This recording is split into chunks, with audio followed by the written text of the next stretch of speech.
నమస్కారం. న్యూస్కి స్వాగతం. ముందుగా ముఖ్యాంశాలు. సాలూరులో సాక్షి రిపోర్టర్పై పట్టపగలే ఘోర దాడి. పరామర్శించిన జిల్లా అధ్యక్షుడు చిన్న శ్రీను.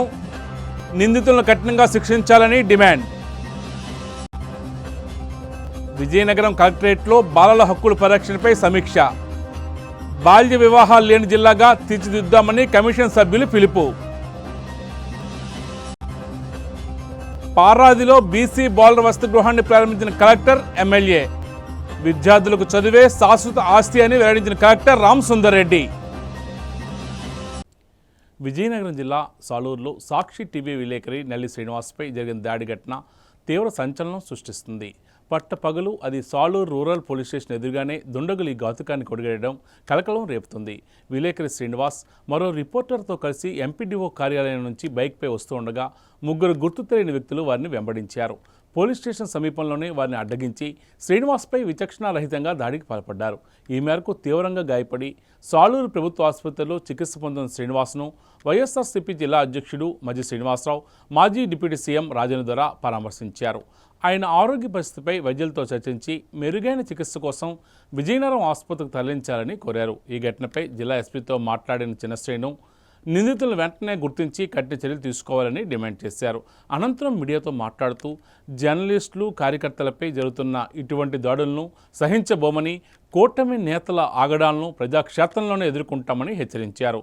సాక్షి విలేకరులు, వైఎస్ఆర్సీపీ కార్యకర్తలపై దాడులకు పాల్పడితే ఎవరూ బెదిరేది లేదని, జర్నలిస్టుల మనోధైర్యాన్ని దెబ్బతీసి ఇలాంటి చర్యలను సహించబోమని ఆయన స్పష్టం చేశారు. ఈ కార్యక్రమంలో వైసీపీ నాయకులు, కార్యకర్తలు పాల్గొన్నారు. గతంలో ఏనాడు జరగని విధంగా పార్వతీపురం మన్యం జిల్లాలో ఉన్న సాలూరు నియోజకవర్గంలోని ఒక విలేకరి మీద, సాక్షి విలేకరి మీద హత్యా ప్రయత్నం జరిగింది. ఇటువంటి ప్రయత్నాలు, ఇటువంటి సంఘటనలు గతంలో ఎప్పుడూ జరగలేదు. మీ అందరికీ తెలుసు, నేను 4 సార్లు ఎమ్మెల్యేకి చేశాను, 18 సంవత్సరాలు ఉన్నాను. ఎప్పుడు కూడా ఏదైనా మాటకు మాట లేకపోతే ఇంకేదైతే మ్యాన్ హ్యాండిలింగ్లో ఉన్నాయి, కానీ ఇలా హత్యా ప్రయత్నం అనేది ఎప్పుడు జరగదు. ఎందుకంటే 2 విలేకరులు వస్తున్నారు. నల్లి శ్రీని అనే సాక్షి విలేకరి వెనకతల కూర్చున్నారు, సుబ్రహ్మణ్యం అనే విలేకరు బండి డ్రైవ్ చేస్తున్నారు. ఆయన్ని ఏమనలేదు. ఈయనే కొట్టారు, కాళ్ళతో తన్నారు, తల మీద కొట్టారు, రక్త మార్కులు స్పష్టంగా మీకు కనిపిస్తున్నాయి. ఆయన ప్యాంట్లో కానీ, ఆయన షర్ట్లో కానీ, ఆయన నుదుట్లో కానీ కనిపిస్తున్నాయి. అంటే ఒక హత్యా ప్రయత్నం అనేది ఇది. అది కూడా ఎక్కడో ఒక దశలు. ఇది రూరల్ సర్కిల్ ఇన్స్పెక్టర్ స్టేషన్ పక్కనే, అక్కడే జరిగింది. అంటే ఆటోమేటిక్గా నా సీసీ కెమెరా నా ఇంట్లో పెట్టిందే సంజయ్ సీసీ కెమెరాలో కూడా కవర్ అవుతుంది. ఆ తర్వాత టౌన్లోకి వచ్చారు, టౌన్లో కూడా సీసీ కెమెరాలు కవర్ అవుతాయి. ఇప్పుడు తప్పకుండా 2 సర్కిల్ ఇన్స్పెక్టర్లు రూరల్ టౌన్ వీళ్ళిద్దరు కూడా పట్టుకుంటారని ఆస్తానున్నాం. ఇటువంటి సంఘటనలు జరగకుండా ఉంటే వాళ్ళు పట్టుకోవాలి. నేను ఇందాకే చెప్పాను, వారికి కూడా రిక్వెస్ట్ చేశాను. మేము చెప్పినా చెప్పకపోయినా ఎక్కడైనా దోపిడీలు కానీ, దొంగతనాలు కానీ, హత్యలు కానీ, మానభంగాలు కానీ, మర్డర్లు కానీ జరిగితే కొన్నాం డిజిటల్ బుక్. ఆ డిజిటల్ బుక్లో మాకు రికార్డ్ అవుతుంటాం. అసలు ఇటువంటి మంచి ఆఫీసర్లు 2 కూడా సర్కిల్ ఇన్స్పెక్టర్లు ఒకటి నా దగ్గర పనిచేశారు, నేను ఎమ్మెల్యేగా ఉండేటప్పుడు. అటువంటి వాళ్ళ మీద ఇటువంటి నిందలు మళ్ళీ వేసుకోకండి అని చెప్తున్నాను. తెలిసిన వాళ్ళే చేశారు, ఉద్దేశపూర్వకంగా చేశారు, హత్య చేయాలనే చేశారనేది. ఈ మధ్య మంత్రి గారి మాటలు కూడా మనం వింటున్నాం. ఆ పనిగమ్మాలి పేపర్, పనిగమ్మాలి టీవీ, మేము ఎవరు రమ్మన్నాడు అంటున్నారు. నేను ఎప్పుడైనా అలాగ అన్నానా? ఎక్కడైనా ఎవరైనా నాకు వ్యతిరేకంగా రాసేటప్పుడు, తప్పు వార్త రాసేటప్పుడు నేను చెప్పేవాడిని, నా క్లారిఫికేషన్ తీసుకోండి, నా వివరణ తీసుకుని రాయండి, అవసరమైతే నేను చర్య తీసుకుంటాను చెప్పాను. నా దగ్గర రాబోద్దని ఎవరికి చెప్పలేదు. ఇప్పుడు కూడా ఏ విలేకరికి కూడా ఉద్యోగం నేను చేస్తున్నప్పటి నుంచి కూడా ఉద్యోగులకు, స్నేహితులు కానీ చూసుకుని వస్తున్నాను. మరి ఈరోజు నియోజకవర్గం చూడండి, ఎంత శాంతియుతంగా ఉంటుంది, ఎంత ప్రశాంతంగా ఉంటుంది. దీన్ని ఒక రాయలసీమలాగా మార్చేస్తున్నారు, ఒక బీహార్లాగా మార్చేస్తున్నారు. ఏమో వస్తాను నాకు సందేహాలు వస్తుంది. గతంలో కూడా నేను చెప్పాను, గతంలో మా మహిళా ఎంపీటీసీ కూడా చుట్టూ పట్టుకొని కొట్టారు. దాని మీద కూడా సరైన కేసు లేదు. రేపు మేము అందరం కూడా రేపు అటు రూరల్ స్టేషన్ కానీ, టౌన్ స్టేషన్ ఎక్కడవుతారు, మేము కూడా మా పార్టీ తరఫున కూడా మేము ఇక్కడ ధర్నా కార్యక్రమం చేస్తాము. తక్షణమే చర్యలు తీసుకోవాలి. ముఖ్యంగా సుబ్రహ్మణ్యం గారిని విచారిస్తే ఆయన కూడా ఇంకా వివరాలు చెప్తారు. ఆ విలేకరు ఆయన స్వయం చూశాను, వాళ్ళు పట్టుకుంటే నేను పోలుస్తాను, వాళ్ళు ఎవరో నాకు తెలుసు, ఆటోమేటిక్గా నేను చూస్తే పోలుస్తాను అని క్లియర్గా చెప్పాను. సెలబడిపోవడం, కళ్ళతో చూడిపోవడం వల్ల నేను వెంటనే ఫోటో తీయలేకపోయాను తప్ప అని చెప్తున్నారు. సుమారు 12 నుంచి 12:30 గంటల మధ్య సాక్షి టెలివిజన్కి సంబంధించిన రిపోర్టర్ అయినటువంటి నల్లి శ్రీనివాసరావు, అలాగే సివిఆర్ రిపోర్టర్కి సంబంధించి సుబ్రహ్మణ్య అనే వ్యక్తులు సాలూరు ఎంపీడీ ఆఫీస్కి వెళ్ళి అక్కడి నుంచి తిరిగి వస్తూ సుమారుగా అతి దగ్గర సమీపంలో సాలూరు రూరల్ పోలీస్ సమీపంలో వారిద్దరు వస్తున్న వెహికల్ని వెనక నుంచి ఇద్దరు వ్యక్తులు వచ్చి గుద్ది, అలాగే ఎవరైతే వెనకాతలు కూర్చున్న వ్యక్తి సాక్షి రిపోర్టర్ అయిన నల్లి శ్రీనివాసరావు మీద ఆ ఇద్దరు వ్యక్తులు కూడా విపరీతంగా దాడి చేసి సుమారుగా ఆయన్ని హత్య గావింపబడతాడు. ఆయన్ని ఏ రకంగా అంటే చూస్తూ ఉంటే ఈ రకమైన దెబ్బలతో ఇద్దరు వ్యక్తులు అటకాయించి మీరు దాడి చేసిన లేదు వైఎస్ఆర్ పార్టీ కార్యకర్తల మీద దాడి చేసిన మేము ప్రజాస్వామ్యంగా ఎదుర్కొంటామే తప్ప మేము గట్టి బస్సులో భయపడమని చెప్పి మీకు మరొకసారి తెలియజేస్తా ఉన్నాం. మీ ద్వారా చెప్తా ఉన్నాను, మీరేదో భయపడితే మేము భయపడే ప్రసక్తి లేదు. ఖచ్చితంగా వారికి అండగా ఉంటాం. వారి సాక్షి రిపోర్టరు నల్లి శ్రీనివాస్ కుటుంబానికి అండగా ఉంటాం. ఖచ్చితంగా అతనికి ఆరోగ్యం మెరుగుపడేంత వరకు ఇప్పుడే చెప్పారు. ఇక్కడ సిటీ బ్రెయిన్ చేయాలంటే హెడ్ ఇంజరీస్ ఏమైనా ఉన్నాయేమో ఒకసారి చూడాలని చెప్పారు. ఇక్కడ సిటీ బ్రెయిన్ కానీ చేసే ఎక్విప్మెంట్ లేదండి అని చెప్పారు. నేను మీ ద్వారా కోరుతా ఉన్నాను, నేను ఆడంబరంగా ఎవరు లేని సమయంలో ఇవాళ వచ్చి మేము 100 పడకల ఆసుపత్రిని ఆ రోజు జగన్మోహన్ రెడ్డి నాయకత్వంలో రాజేంద్ర నాయకత్వంలో కడితే ఇవాళ మీరు ఆదరాబాదరాగా ప్రారంభోత్సవం చేసుకున్నారు. మీ ప్రమేయం లేకపోయినా, మీ తాలూకా దీంట్లో మీ తాలూకా కాంట్రిబ్యూషన్ లేకపోయినా, ఇవాళ ఒక సిటీ బ్రెయిన్ ఇన్స్ట్రుమెంట్ కనీసం పెట్టుకోలేకపోయారు. మీరు ఇవాళ విజయనగరం రెఫర్ చేసే పరిస్థితి ఉంది. ఇవాళ దాని మీద దృష్టి పెట్టండి. ఈ ప్రాంతంలో ఎవరు ప్రజల అవసరాల మీద దృష్టి పెట్టండి. నేను పోలీసు వారిని కోరుతా ఉన్నాను, తక్షణమే దీని మీద చర్యలు తీసుకోండి. ఎందుకంటే పట్ట పగలు మీ స్టేషన్ శివారులో భయభ్రాంతులు చేసే విధంగా ఇవాళ ఈ ప్రాంతంలో జరుగుతూ ఉన్నాయి. ఇవాళ వచ్చాం, ఎవరైతే మా సాక్షి రిపోర్ట్ నల్లి శ్రీనివాసరావుని పరామర్శ చేశాం అని చాలా భయపడుతూ చెప్తా ఉన్నాడు. నన్ను రక్తం వచ్చినట్టు కొట్టడమే కాదండి, నన్ను 3 వ్యక్తులు శుభ్రంగా నన్ను బాడీ మీద అంతా నేల మీద పెట్టి ఇష్టాసారంగా కొట్టి ఇష్టాసారంగా కుమ్మేశారు. ఆ భగవంతుడి వల్ల నేను ప్రాణాలతో బయటపడ్డాను అని చెప్తా ఉన్నాడు. ఎంక్వైరీ చేయండి, పోలీసు వారిని కోరుతా ఉన్నాం. ఇలాంటి సంఘటనలు జరగడం చాలా దురదృష్టకరం. ఈ పాటికే పోలీసు వ్యవస్థ అంతా రంగంలో దిగి ఇలాంటి దాడులను అరికట్టాల్సిన బాధ్యత పోలీసు వ్యవస్థ గారికి ఉందని చెప్పి మేము కోరుతా ఉన్నాం. ఏది ఏమైనా ఒక విషయాన్ని చెప్తా ఉన్నాం, మీరు భయపడితేనో మీరు భయభ్రాంతులు చేస్తేనో మీ అరాచకాలు ఆగిపోవు, మీ దురాగత లాగో. ఖచ్చితంగా ఈ ప్రాంతంలో జరుగుతున్న అరాచకాలు, ఈ ప్రాంతంలో జరుగుతున్న అవినీతి కార్యక్రమాలు, మీరు చేస్తున్న దురాఘాతాలు ఖచ్చితంగా ప్రజా కోర్టులో మీకు శిక్ష పడేదాకా వైఎస్ఆర్ పార్టీ ఖచ్చితంగా వదిలిపెట్టేది లేదు. విజయనగరం జిల్లా బొబ్బిలి మండలం గొల్లపల్లి గ్రామంలో కొలువై ఉన్న శ్రీ దాడితల్లి అమ్మవారి పండుగ రథోత్సవం అంగరంగ వైభవంగా జరిగింది. బొబ్బిలి మున్సిపల్ మాజీ చైర్మన్ సావు వెంకట మురళీ కృష్ణారావు ఆధ్వర్యంలో నిర్వహించిన ఈ వేడుకలు భక్తుల కోలాహలం మధ్య సాగాయి. మురళీ కృష్ణారావు ఆహ్వానం మేరకు ఈ ఉత్సవాల్లో వైసీపీ యువనేత చిన్నశ్రీను సోల్జర్స్ అధ్యక్షురాలు మధ్య సిరిసహస్ర పాల్గొన్నారు. ఈ సందర్భంగా ఆమెకు ఉత్సవ కమిటీ సభ్యులు, స్థానిక నాయకులు ఘన స్వాగతం పలికారు. సిరమ్మ అమ్మవారిని దర్శించుకుని ప్రత్యేక పూజలు నిర్వహించారు. అనంతరం వేద పండితులు ఆమెకు ఆశీర్వచనాలు అందించారు. ఈ కార్యక్రమంలో చిన్నశ్రీను సోల్జర్స్ ఉపాధ్యక్షుడు తోటవాసు, స్థానిక ప్రజాప్రతినిధులు, సభ్యులు, భక్తులు భారీ సంఖ్యలో పాల్గొన్నారు. అమ్మవారి రథోత్సవంతో గొల్లపల్లి గ్రామం ఆధ్యాత్మిక శోభతో విరాజిల్లింది.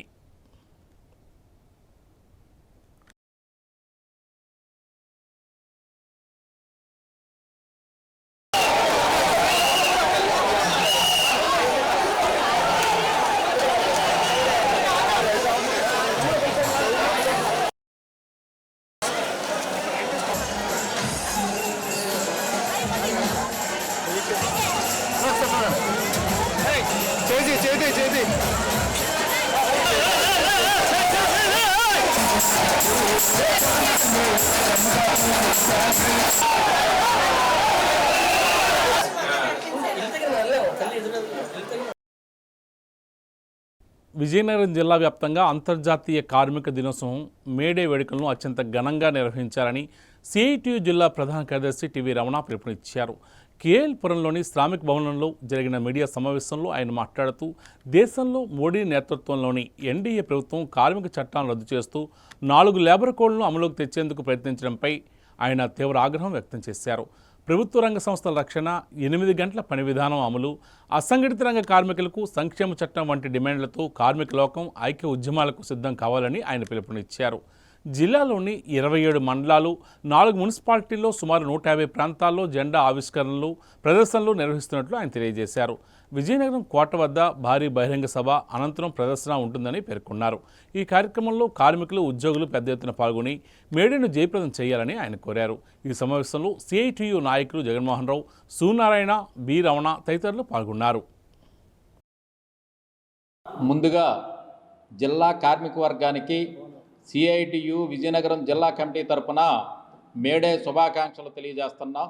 1886లో అమెరికా దేశంలో షికాగో నగరంలో పోరాడి ప్రాణ త్యాగాలు చేసి సాధించుకున్న 8 గంటల పనిదినం నుండి 1990 వరకు భారతదేశ వ్యాప్తంగా కార్మిక వర్గం అనేక పోరాటాలు చేసి ప్రాణ త్యాగాలు చేసి క్షేతగాత్రులయ్యి కార్మిక వర్గానికి అనేక రకాల హక్కులను సాధించి పెట్టారు.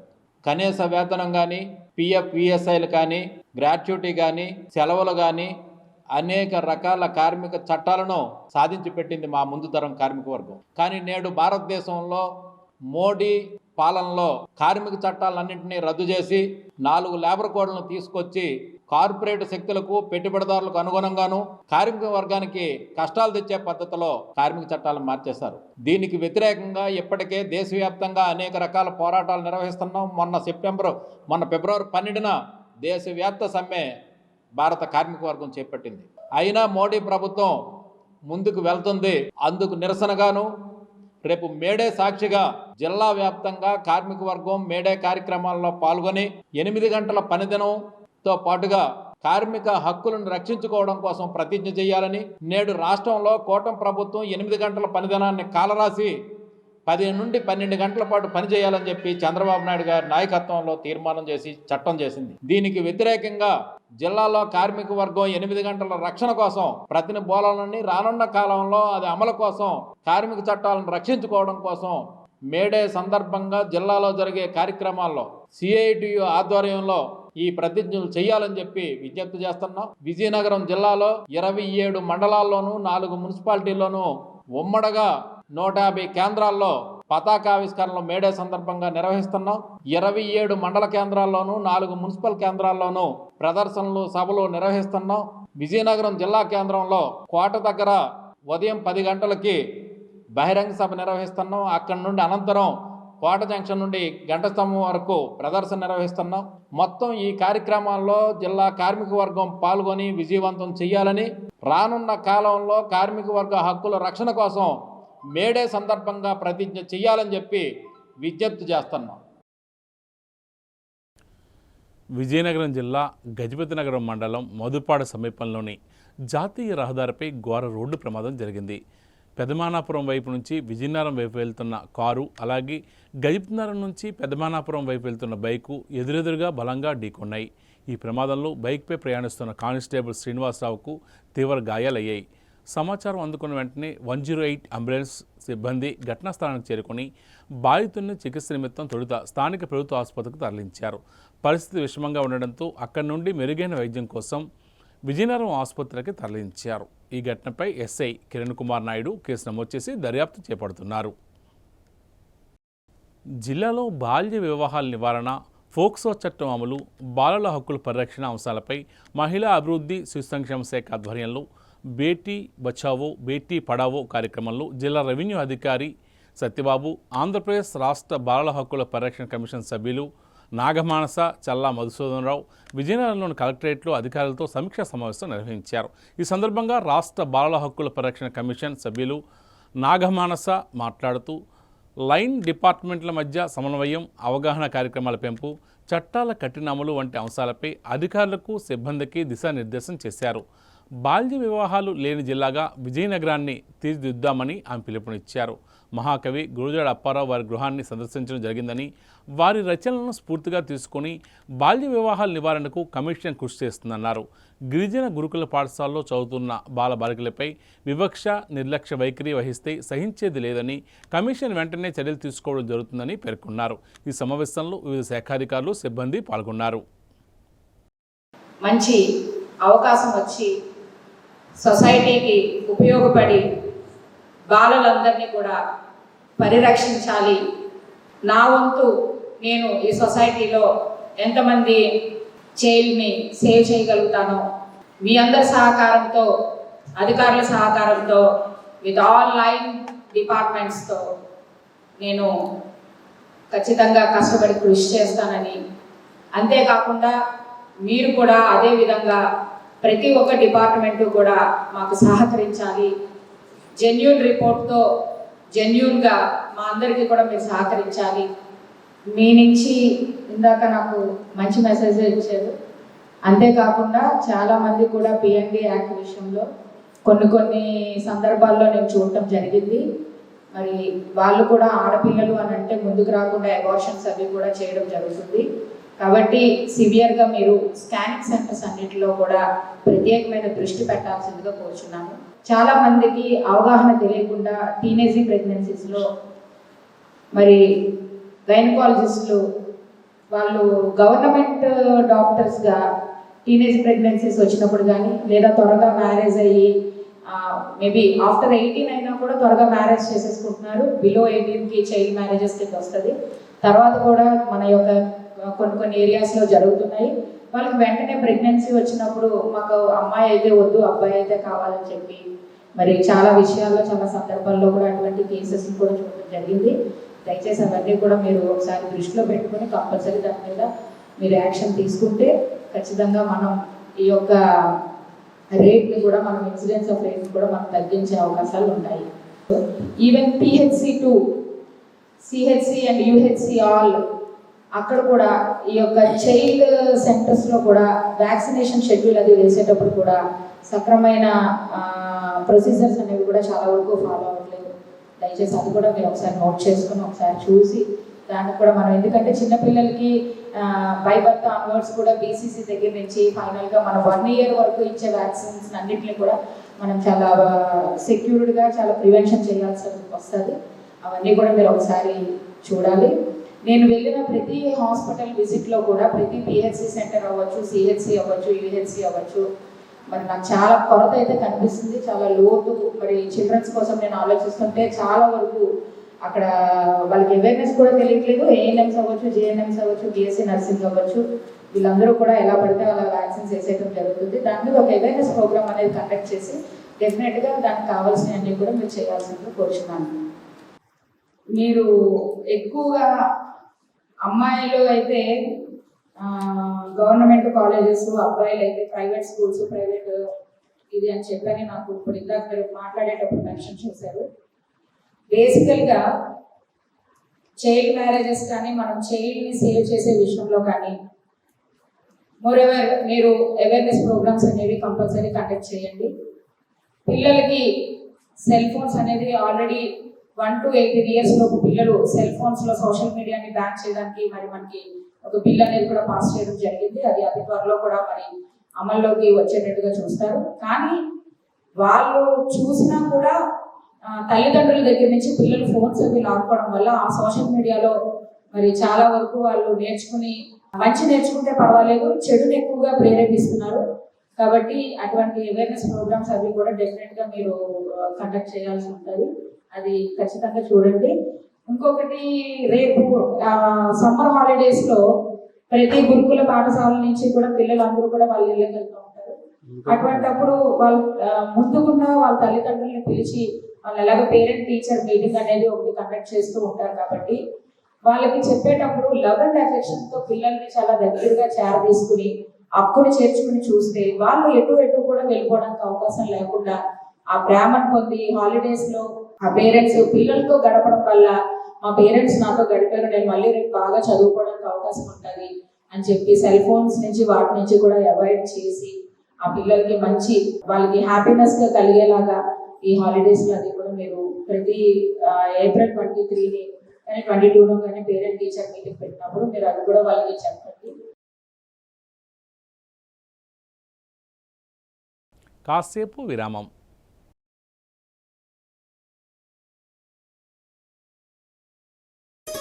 సా స స స రి గ రి గ మ ప ని సా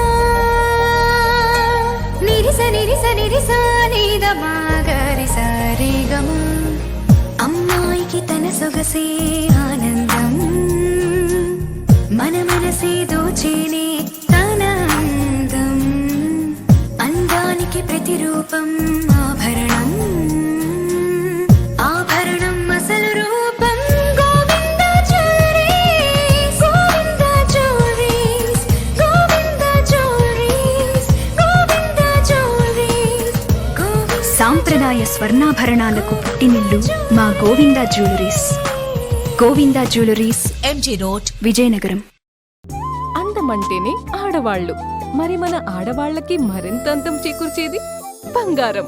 బంగారం కొనడం సులభమే, కానీ నాణ్యమైన బంగారం కొనడం అంత ఈజీ కాదు.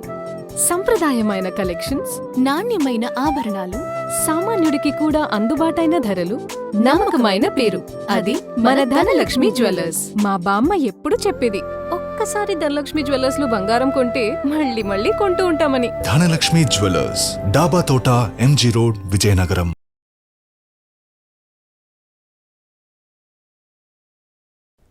విజయనగరం జిల్లా బొబ్బిలి పట్టణంలో తాండ్ర పాపారాయుడు విగ్రహం జంక్షన్ వద్ద ఉన్న ప్రశాంతి స్వీట్ షాప్లో ఒక్కసారిగా మంటలు చెలరేగాయి. దుకాణం నుంచి దట్టమైన పొగలు మంటలు రావడంతో స్థానికులు తీవ్ర ఆందోళనకు గురయ్యారు. సమాచారం అందుకున్న వెంటనే అగ్నిమాపక సిబ్బంది ఘటనా స్థలానికి చేరుకుని శ్రమించి మంటలను అదుపులోకి తెచ్చారు. సకాలంలో స్పందించడంతో మంటలు పక్కనే ఉన్న ఇతర దుకాణాలకు వ్యాపించకుండా ఆపగలిగారు. దీంతో భారీ ఆస్తి నష్టం తప్పిందని అధికారులు తెలియజేశారు. ప్రాథమిక సమాచారం ప్రకారం విద్యుత్ షార్ట్ సర్క్యూట్ కారణంగానే ఈ ప్రమాదం జరిగినట్లు తెలుస్తుంది. ఈ ఘటనపై స్థానిక ఎమ్మెల్యే బేబీ నాయన స్పందిస్తూ బాధితులను ప్రభుత్వం తరపున ఆదుకుంటామని హామీ ఇచ్చారు.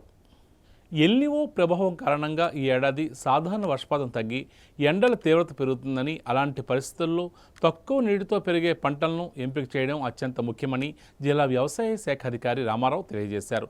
ఈ మేరకు విజయనగరం జిల్లా కేంద్రంలోని తన కార్యాలయంలో మీడియా సమావేశం నిర్వహించారు. ఈ సందర్భంగా ఆయన మాట్లాడుతూ వేసవి కాలంలో ముందస్తుగా సాగు ప్రారంభిస్తే ఖరీఫ్లో మెరుగైన ఫలితాలు సాధించవచ్చునని సూచించారు. ముఖ్యంగా నవధాన్యాల పరిధిలో 9 నుంచి 30 రకాల పంటలను రైతులు ఎంపిక చేసుకోవచ్చునని వివరించారు. కూరగాయలు, నూనె గింజలు, అలాగే పెసలు, మినుములు వంటి పంటలను వేసవిలో సాగు చేస్తే రైతులకు ఆర్థికంగా లాభదాయకంగా ఉంటుందని ఆయన స్పష్టం చేశారు. ప్రస్తుత వర్షపాతం పరిస్థితులను దృష్టిలో ఉంచుకొని పంటల ఎంపికలో జాగ్రత్తలు తీసుకోవాలని, నీటి నిర్వహణపై ప్రత్యేక శ్రద్ధ పెట్టాలని రైతులకు ఆయన సూచించారు. వ్యవసాయ శాఖ మార్గదర్శకాలను పాటిస్తే దిగుబడులు పెరగడంతో పాటు నష్టాలు తగ్గుతాయని పేర్కొన్నారు. ఈ సమావేశంలో ఇతర అధికారులు, సిబ్బంది పాల్గొన్నారు. ఖరీఫ్ సంబంధించిన మనం ఇప్పుడు మాట్లాడుకున్నట్లయితే ఈ సంవత్సరం ప్రధానంగా మనం చూసుకున్నట్లయితే ఎల్నినో ప్రభావం ఉంటుందని మరి వాతావరణ శాస్త్రవేత్తలు తెలియజేయడం జరుగుతూ ఉంది. అంటే ఎల్నినో అనేది మనకి దీన్ని ఎలా మనం అన్వయించవచ్చు అంటే, పసిఫిక్ మహాసముద్రంలో అధిక ఉష్ణోగ్రతలు నమోదైనప్పుడు ఏం జరుగుతుందంటే అక్కడి నుంచి వేడి గాలులు ఏషియన్ కాంటినెంట్ అంటే మనకి ఏషియా దేశాల వైపు రావడం మూలంగా మనకి వర్షాభావ పరిస్థితులు అనేవి ఏర్పడడం, అలాగే మనకు ఒకసారి అధిక వర్షాలు నమోదవడం. అంటే అమెరికన్ కంట్రీస్లో ఎక్కువ వర్షాభావం నమోదవుతుంది. మన ఏషియన్ కంట్రీస్ చూసుకున్నట్లయితే వర్షాభావ పరిస్థితి అంటే వర్షం లేకపోవడం అనేది నమోదవుతుంది అనేది వాతావరణ శాస్త్రవేత్తలు తెలియజేయడం జరుగుతుంది. అంటే దీని గురించి కూడా మరి ఎవరు కూడా అంత భయపడవలసిన అవసరం అయితే లేదు. ముఖ్యంగా ఎల్నినో అనేది ఒక 5 నుంచి 6 సంవత్సరాల యొక్క పీరియడ్తో రిపీట్ అవుతూ ఉంటుంది అనమాట అండి. ఇది మనకు చాలాసార్లు వచ్చింది, మనకు తెలుసు తెలియక మనం దీన్ని ఫేస్ చేయడం అయితే జరిగింది. కానీ మరి ఈసారి వాతావరణ శాస్త్రవేత్తలు ముందుగా చెప్పడం మూలంగా మరి ఎల్నినో ప్రభావం ఉంటుంది అనేది మనం తెలియజేయడం జరుగుతుంది. సో దీనికి మనం మిటిగేట్ చేయడానికి మెయిన్గా మనం ఏం చెప్తున్నామంటే ఈ నవధాన్యాల యొక్క సాగు అండి. అంటే ముఖ్యంగా మరి ఎల్నినో ప్రభావం మూలంగా మనకి జూన్, జూలై, ఆగస్టు ఈ 3 నెలల్లో వర్షాభావ పరిస్థితులు ఉండొచ్చు. అంటే మనకి ఇచ్చిన మన జిల్లాలు తూర్పు కోస్తా జిల్లాలు, నార్త్ కోస్టల్ జిల్లాల వరకు మనకు చెప్పినట్లయితే అధిక వర్షపాతం ఉంటుందని వారు చెప్తా ఉన్నారు. వేరేజ్ మనకి రాయలసీమ జిల్లాల్లో వర్షపాతం చాలా తక్కువగా ఉంటుందని శాస్త్రవేత్తలు తెలియజేయడం జరుగుతుంది. కానీ మనకు అధిక వర్షాలు ఉన్నప్పటికీ కూడా ఆ వర్షాలన్నీ కూడా మరి నెలంతా కూడా కురవలసిన వర్షం ఏదైనా 2-3 రోజుల్లో లేకపోతే 4-5 రోజుల్లో పడే సందర్భం ఉంటుంది అనమాట. అంటే ఆ వర్షపాతం యొక్క విస్తరణ లేకపోతే అది డిస్ట్రిబ్యూషన్ అనేది సమానంగా ఉండదన్నమాట. మనకి పంట కాలంలో సమానంగా లేకుండా ఒకేసారి వర్షం పడడం ఎట్లాంటి పరిస్థితులు అనేవి మనకు ఉండేదైతే ఉంటుంది. అందుగురించి మనం కొన్ని జాగ్రత్తలు అయితే తీసుకోవాల్సిన అవసరం ఉంది. అందుగురించి రైతులకు మనం ఈ విషయమై అవగాహన కార్యక్రమాలు తెలియజేయడం జరుగుతుంది. నవధాన్యాల యొక్క సాగును మనం ఎక్కువ చేయవలసిందిగా మనం చెప్తా ఉన్నాం. నూనె గింజ పంటకు సంబంధించిన విత్తనాలు కానీ, అలాగే మన అపరాల విత్తనాలు చూసుకున్నట్లయితే మనకి పెసర, మినుము ఇట్లాంటివి, అలాగే కంది విత్తనాలు లాంటివి. సో ఈ విధంగా మనము రకరకాల విత్తనాలు మనకు అందుబాటులో ఉన్న విత్తనాలని 9 నుంచి 30 రకాల విత్తనాలని ఎకరానికి 15 కేజీలు చొప్పున అప్పుడు మనకు ఈ నెల మళ్ళీ వచ్చే నెల కూడా వర్షాలు పడుతూ ఉంటాయి కాబట్టి ఈ పడిన సందర్భంలో వాటిని మనము చేలో వేసుకున్నట్లయితే అవి ఒక 45 రోజులకి మంచి పచ్చిరొట్ట అనేది ఇవ్వడం జరుగుతుంది. కేజీ మనము నవధాన్యాలను సాగు చేసినట్లయితే దగ్గరగా ఒక టన్ను వరకు కూడా పచ్చిరొట్ట అనేది మనకు వస్తుంది అనమాట. సో ఈ విధంగా వచ్చిన పచ్చిరొట్టను మనం కలియదొండుకున్నట్లయితే భూమి యొక్క కార్బన్ శాతం అంటే ఆర్గానిక్ కార్బన్ అంటాం మనం, భూమిలో కార్బన్ శాతం పెరిగి మనం ఏదైతే వర్షం పడతా ఉందో ఆ వర్షాన్ని ఒడిసిపట్టి మనకు త్వరగా ఆవిరి అవ్వకుండా లేకపోతే భూగర్భ జలాల్లోకి ఆ నీరు ఇంకిపోకుండా భూమి ఒడిసిపట్టే పరిస్థితి ఉందన్నమాట. అంటే ఇందా మనం అనుకున్నట్టుగా మళ్ళీ ఎలినో పరిస్థితుల్లో వర్షం మరి సమానంగా పడని పరిస్థితుల్లో భూమి ఈ విధంగా మనం పడిన వర్షాన్ని ఒడిసిపట్టే కార్యక్రమం మనం ఎప్పుడైతే చేయగలుగుతున్నామో మనకి పంటలు సక్రమంగా పండడానికి అయితే అవకాశం అనేది ఉంటుంది అన్నమాట. సో అందుకని దయచేసి కొద్దిగా అందరు రైతు సోదరులు మేము తెలియజేస్తున్నాం. అలాగే మన ప్రకృతి వ్యవసాయ సిబ్బంది మన డిపార్ట్మెంట్లో ఉన్న ప్రకృతి వ్యవసాయ సిబ్బంది అంతా కూడా నవధాన్యాలని అందరికి కూడా డిస్ట్రిబ్యూషన్ అంటే కూడా ఇచ్చే కార్యక్రమం కూడా చేయడం జరుగుతూ ఉంది. కాబట్టి రైతు సోదరులందరూ కూడా తప్పనిసరిగా నవధాన్యాల సాగు చేయవలసిందని కోరుతున్నాం. అదేవిధంగా మన ఖరీఫ్ సంబంధించిన పంటల ప్రణాళిక సంబంధించిన విషయం చూసుకున్నట్లయితే మన రాష్ట్రంలో మరి అలాగే మన జిల్లాలో చూసుకున్నట్లయితే మనం వరి ప్రధానంగా మనం పండిస్తూ ఉంటాం. వరి తర్వాత మనకి మొక్కజొన్న కొంతవరకు ఖరీఫ్ పంట కాలంలో ఉంది. దీనికి గాను మనం పోయిన సంవత్సరం చూసుకున్నట్లయితే 40,000 క్వింటాల్స్ వరి విత్తనాలు మనం డిస్ట్రిబ్యూషన్ అనేది చేయడం జరిగింది.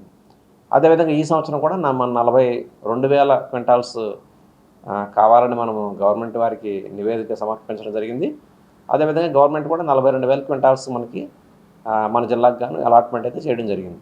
సో పోయిన సంవత్సరం లాగానే మన విత్తనాలు దీంట్లో ప్రధానంగా మన జిల్లాలో 1121 రకం ప్రధానంగా 70% ఏరియా మనం ఉంది. 1121 రకం 35,000 క్వింటాల్స్, మిగతా అన్ని రకాలు కలుపుకున్నట్లయితే ఒక 7,000 క్వింటాల్స్. సో మొత్తంగా 42,000 క్వింటాల్స్ విత్తనాలను మనకి అలాట్మెంట్ ఇచ్చారు. కాబట్టి అవన్నీ కూడా మనం మే నెలాఖరు దగ్గర నుంచి రైతులకి మన అందుబాటులో పెట్టి మన రైతు సేవా కేంద్రాల ద్వారా డిస్ట్రిబ్యూషన్ అనేది చేయడం జరుగుతుందండి. అదేవిధంగా ఎరువుల విషయం చూసుకున్నట్లయితే మన ఖరీఫ్లో దగ్గరగా 35,000 టన్స్ యూరియా అవసరం, మిగతా డిఏపి ఇవన్నీ కూడా అవసరం. సో యూరియా ప్రధానంగా 35,000 టన్స్ మనకు కావాలని మన గవర్నమెంట్ వారికి నివేదించడం జరిగింది. వారు కూడా సానుకూలత వ్యక్తం చేయడం జరిగిందండి. సో యూరియా సంబంధించి కూడా ఏ విధమైన ఇష్యూస్ అయితే ఉండవు. సో ఈ విధంగా ఖరీఫ్ సంబంధించిన ప్రణాళికను మనము రూపకల్పన చేసుకోవడం జరిగింది. సో దయచేసి రైతు సోదరులందరూ కూడా మరి ముఖ్యంగా నేను రైతు సోదరులందరినీ కోరేదంటే ఈ ఖరీఫ్ పంట కాలంలో మీరు మరి తప్పనిసరిగా అందరూ కూడా నవధాన్యాల సాగు అనేది చేయవలసిందిగా కోరుతున్నాం. అదేవిధంగా మరి తర్వాత మన వరి పంట విత్తనాలు కొన్నప్పుడు దానికి తగిన జాగ్రత్తలు తీసుకోవడం, దాన్ని విత్తన శుద్ధి చేసుకోవడం ఇట్లాంటివన్నీ కూడా తర్వాత మనం మాట్లాడుకుందాం. ప్రధానంగా మరి వరి విత్తనాలు కానీ ఏ విత్తనాలైనా నవధాన్యాలు అయినప్పుడు కూడా మీరు గింజ మొలక శాతం పరీక్ష చేసుకున్న తర్వాత మాత్రమే వాడాలండి.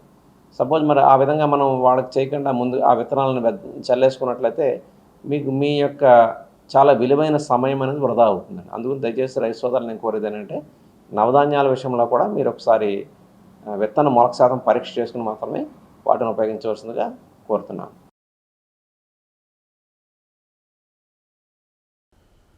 విజయనగరం జిల్లా రాజ్యంలో పాత్రికేయులు భారీ ఆందోళన చేపట్టారు.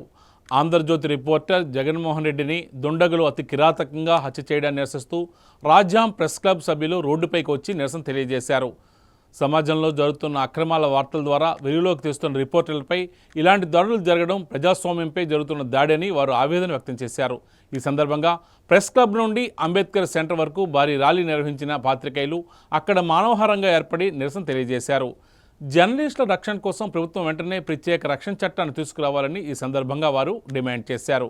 పాత్రికేయులు గొంతు నొక్కే ఇలాంటి అమానుష చర్యలు పునరావృతం కాకుండా ప్రభుత్వం కఠిన చర్యలు తీసుకోవాలని నినాదాలు చేశారు. అనంతరం హత్యకు గురైన జగన్మోహన్ రెడ్డి కుటుంబాన్ని ప్రభుత్వం అన్ని విధాలా ఆదుకోవాలని, తక్షణమే భారీ ఆర్థిక సహాయం ప్రకటించాలని కోరుతూ రాజ్యం తహసీల్దార్ రాజశేఖర్కు వినతి పత్రాన్ని సమర్పించారు. నిందితులను త్వరగా పట్టుకొని కఠినంగా శిక్షించాలని ప్రభుత్వాన్ని కోరారు.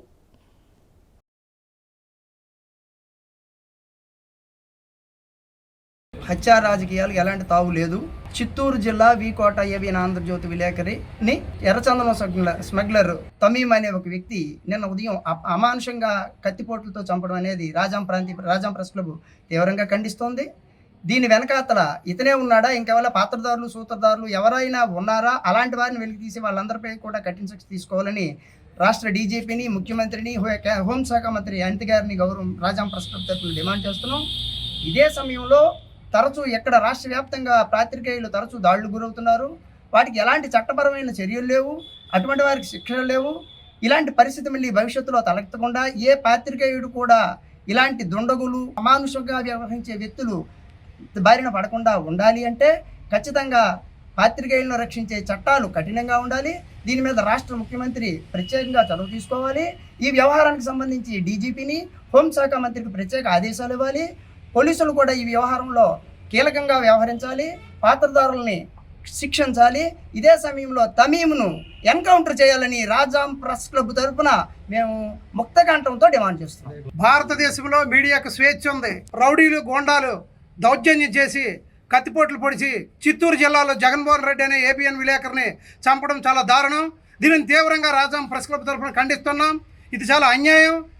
ఇటువంటి చర్యలు మానుకోవాలి. అసలు విలేకరుల కోసం, పత్రికా రంగం కోసం ప్రభుత్వాలు చట్టాలు చేయాలి, వాళ్ళ రక్షణ కల్పించాలి. అనేక రంగాల్లో నాయకుల కోసం చట్టాలు కల్పించినప్పుడు అటు ప్రజలకి ఇటు ప్రభుత్వానికి వారధిగా నిలిచిన వారి కోసం సేవ చేస్తున్న మీడియా రంగానికి మాత్రం ఖచ్చితంగా వాళ్ళ రక్షణకు సేవలు కల్పించాలి, వారి కుటుంబాలను ఆదుకోవాలి. సుమారు 1 కోటి రూపాయలైన ప్రభుత్వం ఆ చనిపోయిన ఏబిఎన్ విలేకరికి ప్రభుత్వం తక్షణమే ప్రకటించాలి. ఈ పరిహారం ఇచ్చి ఆదుకోవాలి. అలాగే ఆ చనిపోయిన జగన్మోహన్ రెడ్డిని ఎవరైతే చంపారో ఆ రౌడీ షీటర్ను ఇమీడియట్గా షూటింగ్ ఆర్డర్ ఇవ్వాలి. హోంశాఖ, ముఖ్యమంత్రి అందరూ కలుగు చేసుకొని దీన్ని తీవ్రంగా పరిగణించి దీనిపైన దర్యాప్తు చేసి వెంటనే ఆ కుటుంబానికి న్యాయం చేయాలని రాజాం ప్రాంతీయ ప్రెస్ క్లబ్ తరఫున డిమాండ్ చేస్తున్నాం. కత్తి కన్నా కలం గొప్పదని అన్నారు. అటువంటి కలం పట్టుకున్న జర్నలిస్టు సమాజంలో ఉన్న అరాచకాలు, అక్రమాలు వెలుగు తీస్తూ ఉంటే కత్తిపోట్లకు గురవడం అనేటువంటిది చాలా దురదృష్టకరమైనటువంటి ఘటన. చిత్తూరు జిల్లాలో ఏబిఎన్ ఆంధ్రజ్యోతి విలేకరి జగన్మోహన్ రెడ్డి ఎర్రచందనం స్మగ్లర్ల దాడులకు గురవడం అనేటువంటిది చాలా ప్రమాదకరమైనటువంటి పరిస్థితికి సంకేతంగా ఉంది. ఈరోజు సమాజంలో ఉండే అక్రమాలు అన్నింటినీ కూడా వెలుగు తీసేటువంటి జర్నలిస్టు ఇటువంటి దాడులకు గురవడం అనేటువంటిది ప్రజాస్వామ్యానికే ముప్పుగా పరిణమిస్తుంది. ఇటువంటి పరిస్థితుల్లో ప్రభుత్వాలు మరింత పటిష్టమైనటువంటి చట్టాలు రూపొందించి ప్రజాస్వామ్యానికి 4వ స్తంభం అయినటువంటి పత్రికా రంగమును నిలబెట్టేటువంటి బాధ్యత తీసుకోవాలని ఈ సందర్భంగా రాజాం ప్రెస్ క్లబ్ తరఫున డిమాండ్ చేస్తున్నాము. జర్నలిస్టులపై జరుగుతున్న దాడులు అనేటువంటివి అరికట్టేందుకు కఠినమైన చట్టాలు రావాల్సినటువంటి ఆవశ్యకత ఎంతైనా ఉంది. ప్రతిరోజు కూడా సమాజంలో ఉండేటువంటి అక్రమాలు వెలుగు తీస్తున్నటువంటి జర్నలిస్టుకు రక్షణ లేనటువంటి పరిస్థితి వస్తుందంటే సమాజం ఎటు వెళ్ళిపోతుందో అర్థమవునటువంటి పరిస్థితి ఉంది. అటువంటి పరిస్థితి వస్తున్నదంటే ప్రభుత్వం మరింత పటిష్టంగా వ్యవహరించవలసినటువంటి ఉంది. జర్నలిస్టుకి రక్షణ కల్పించేటువంటి విధంగా ప్రభుత్వం అనేటువంటి తగిన చర్యలు తీసుకోవాలని రాజాం ప్రెస్ క్లబ్ తరఫున కోరుతున్నాం. శ్రేష్టమైన విద్య పిల్లలకు తల్లిదండ్రులు ఇచ్చే అతిపెద్ద ఆస్తి అని, చదువు ద్వారానే విద్యార్థులకు ఉజ్వల భవిష్యత్ సాధ్యమవుతుందని జిల్లా కలెక్టర్ రామ్ సుందర్ రెడ్డి ఆకాంక్షించారు. విజయనగరం జిల్లా బొబ్బిలి మండలం పారాదు గ్రామంలో నూతనంగా ఏర్పాటు చేసిన బీసీ సంక్షేమ బాలుర వసతి గృహాన్ని బుధవారం స్థానిక ఎమ్మెల్యే బేబీ నాయన్తో కలిసి ఆయన ఘనంగా ప్రారంభించారు. ఈ సందర్భంగా జిల్లా కలెక్టర్ మాట్లాడుతూ వసతి గృహంలో విద్యార్థులకు అవసరమైన అన్ని మౌలిక సదుపాయాలతో పాటు నాణ్యమైన భోజనాన్ని అందిస్తామని స్పష్టం చేశారు. విద్యార్థులంతా క్రమశిక్షణతో చదువుకొని ఉన్నత శిఖరాలను అధిరోహించాలని, జిల్లాలో ఒక డ్రాప్అవుట్ కూడా లేకుండా చూడాలని అధికారులకు ఆదేశించారు. ఎమ్మెల్యే బేబీ నాయన ఈ సందర్భంగా మాట్లాడుతూ ప్రస్తుతం తాత్కాలిక భవనంలో హాస్టల్ను ప్రారంభించామని, త్వరలోనే పాఠశాల సమీపంలోని 5 ఎకరాల స్థలంలో శాశ్వత భవనాన్ని నిర్మిస్తామని హామీ ఇచ్చారు. అలాగే పారాది వంతెన పనులను జూన్ నాటికి పూర్తి చేయాలని కలెక్టర్ను కోరారు. ఈ కార్యక్రమంలో జిల్లా బీసీ సంక్షేమ అధికారిని జ్యోతిశ్రీ, ఆర్డీఓ మోహన్ రావు, స్థానిక ప్రజాప్రతినిధులు మరియు అధికారులు పాల్గొన్నారు.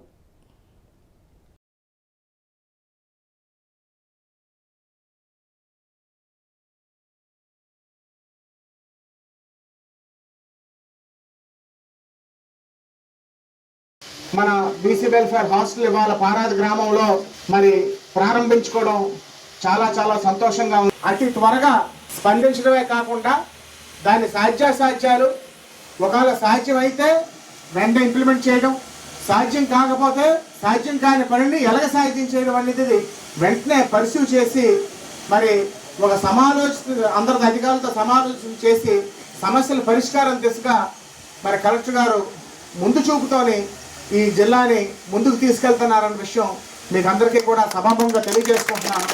మన ముఖ్యమంత్రి వర్యులు నారా చంద్రబాబు నాయుడు గారి యొక్క కార్యదక్షతని, మన ఉప ముఖ్యమంత్రి వర్యులు పవన్ కళ్యాణ్ గారి యొక్క సహాయ సహకారాలతోని, కేంద్ర ప్రభుత్వం యొక్క పూర్తి సహాయ సహకారాలతోని ఇవాళ మన రాష్ట్రాన్ని అన్ని రంగాల్లో అభివృద్ధి చేయడానికి మరి అన్ని విధాలుగా కృషి చేస్తున్నాం. మరి ఏవైతే పొలంకి వెళ్ళడానికి WBM రోడ్లు అయితే ఏవైతే అడిగారో తప్పకుండా అవి కూడా మరి పెద్దలు కలెక్టర్ గారు ఉన్నారు, రోడ్లకి అందరూ తగతగలాడుతున్నారు సార్. మీరు ఎప్పుడు మంజూరు చేస్తే మరి నియోజకవర్గంలో కొన్ని పెండింగ్ సమస్యలు ఉన్నాయి కాబట్టి తమరు ఎప్పుడు ఆదేశిస్తే తమరు ఎప్పుడు మంజూరు చేస్తే ఆ WBM రోడ్లు అవనివ్వండి, తార్ రోడ్లు అవనివ్వండి, CC రోడ్లు అవనివ్వండి, అవన్నీ కూడా పూర్తి చేస్తామని మీకు అందరికీ కూడా తెలియజేసుకుంటున్నాను. ఒక విద్య ఇచ్చామంటే అతను జీవితాంతం బతకడం నేర్పించిన వాళ్ళం అవుతాం మనం అతన్ని. సో అటువంటిది మనం ముందే అర్థం చేసుకోవాలి. ఇప్పుడేం లేదులే, ఇప్పుడు మనం పొలం మీదకి పోతే ఒక 100 వస్తుంది 200 వస్తుంది అనుకుంటే అతని భవిష్యత్తునంతా నాశనం చేస్తున్నాం మనం. ఆ పాప భవిష్యత్తునంతా నాశనం చేస్తున్నాం. సో పిల్లలందరూ కూడా స్కూల్ పంపించాలి మనం. ఏదైతే అంగన్వాడీలో ఇప్పుడు ఉన్నారో పిల్లలు వాళ్ళందరినీ కూడా 1వ తరగతిలో చేర్చాలి. రెండోది ప్రైవేట్ స్కూల్స్లో చేర్పిద్దాము.